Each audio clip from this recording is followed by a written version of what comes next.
Hello and welcome back to HEMAFightBreakdowns. Today I want to break down a little technique that my opponent throws on me. And specifically I want to break it down because a lot of people will try situations and setups like this, but they don't necessarily do it in this neat of a way. So that's the technique there, and if we go back and watch it a little bit, the basics of the technique are my opponent sort of feints a left side middle how cut to my hands, which draws my hands into my sort of lower right quadrant here to try to protect my hands from that hand shot, and after which he switches his follow-up attack from the feint to a high shoulder line stab straight down the pipe, straight down the middle. And the reason this works is because, in particular, my opponent was aiming for my left shoulder, which in a lot of ways sits in my top left quadrant. So if you break it down into its most basic piece, my opponent throws a feint to my lower right side and then attacks in my upper left side, meaning that he pulled my guard into a position and then attacked the position on the completely opposite end of my body. And this is a really smart idea for feints and follow-up attacks, particularly because the further away you draw someone's blade from where you intend to attack them, the better chance you have of getting your own attack in before they realize what's going on and they can successfully cover the opening that you have created.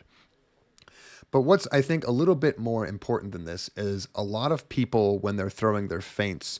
don't understand that the attack that you are specifically feinting isn't as important as the location your feinted attack is supposedly going to hit. And for that, I want to place special emphasis on this particular feint that my opponent throws, namely that he throws it from this almost Zwerk-like position,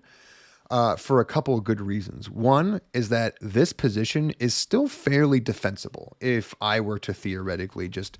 drive my point straight down or throw a little cheeky Oberhau directly into this quadrant, there's still the reasonable possibility that my opponent would be able to get their guard up in time, abort whatever feint they're doing, and, come out unscathed. There's always the possibility that I could have targeted these hands kind of sticking out here, but obviously,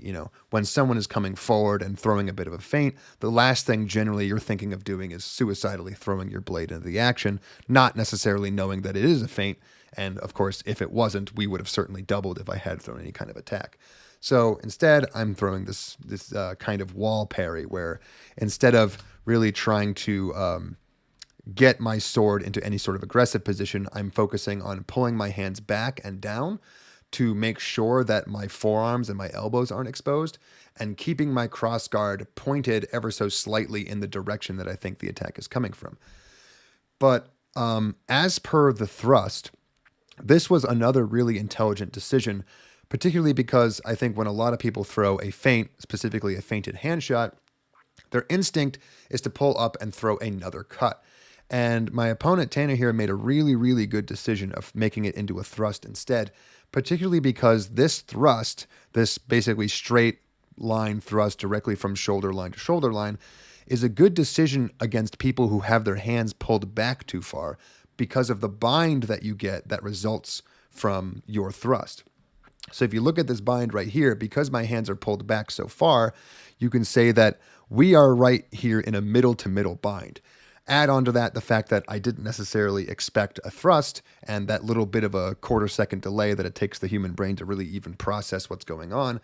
What you have is a really great situation where there's a high chance that Tanner's going to be able to land his point into my chest before I'm able to exert enough sideways pressure with structure to push his tip off to the side. Because again, I've come from my right side to my left side, despite the fact that that's where my blade is traveling. I haven't put any real pressure or structure into this blade, and the structure of the bind that we have is more or less neutral,